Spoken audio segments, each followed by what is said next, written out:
The road was quiet when he pulled over. Not late at night, not anything dramatic. Just a normal stretch of road, a routine drive home, the kind of moment most people don't think twice about.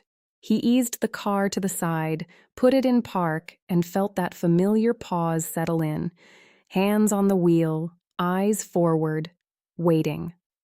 Then something small happened. The officer walked up behind the car and briefly touched the taillight. It lasted less than a second.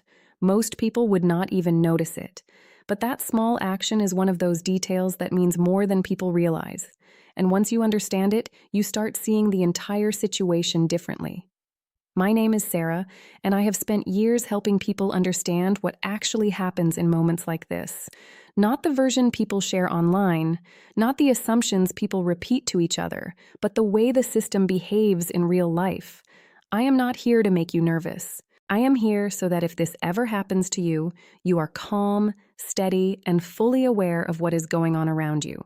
Because what looks like a small, almost meaningless action can actually tell you exactly what kind of interaction you are about to have. And here is the part most people stop paying attention to. Do not make that mistake.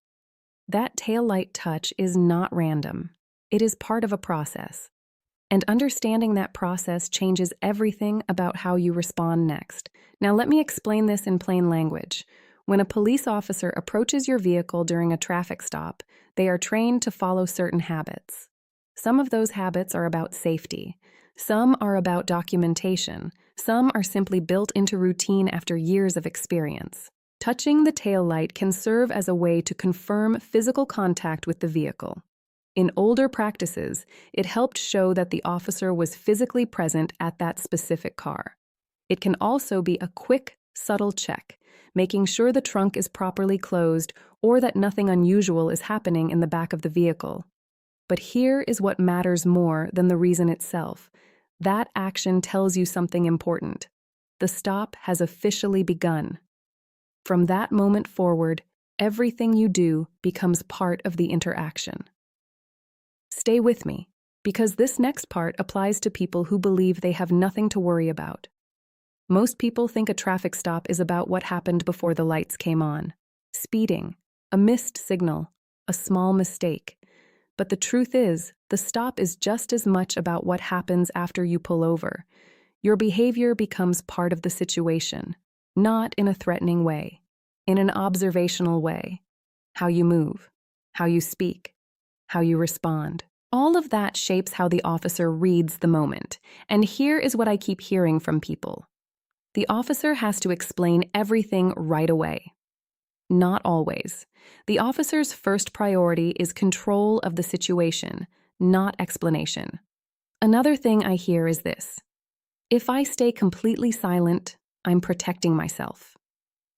Silence is a right in certain legal contexts, but during a basic traffic stop, simple communication is expected. There is a difference between being careful and being uncooperative. Then there is this one. If I didn't do anything wrong, it doesn't matter how I act. That is where people get caught off guard, because the interaction is not only about the past, it is about the present moment. And here is another one that spreads quickly. They can't do anything unless I give them permission. That is not always accurate. There are situations where officers can act based on what they observe, not just what you say. And here is the part I want you to stay for, because this is what people only realize after something goes wrong. Small movements matter. Reaching quickly into a bag, leaning toward the passenger seat without warning, opening the glove box suddenly. These actions can change the tone of the stop instantly. Let me tell you about someone I will call James. James was pulled over on a quiet evening. He was not worried. He had nothing to hide. But he was nervous in that way people get when they are unsure of what is coming next. When the officer approached, James immediately leaned forward and reached into the glove compartment to grab his registration. The officer reacted quickly, telling him to stop and keep his hands visible. Nothing escalated, but the entire tone of the interaction shifted. Now I want to be clear, I share stories like this so you can understand what this looks like in real life, not to identify any one person. And I want to pause here for a moment, because this is the part people do not always say out loud. Traffic stops can feel uncomfortable, even when everything is fine, even when you know you did nothing serious. There is a moment where your heart rate changes, where your thoughts speed up, where you start second-guessing everything. That feeling is real.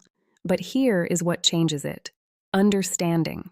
Because when you understand what is happening, your response slows down, your movements become deliberate, and you stay in control of your actions instead of reacting to the moment.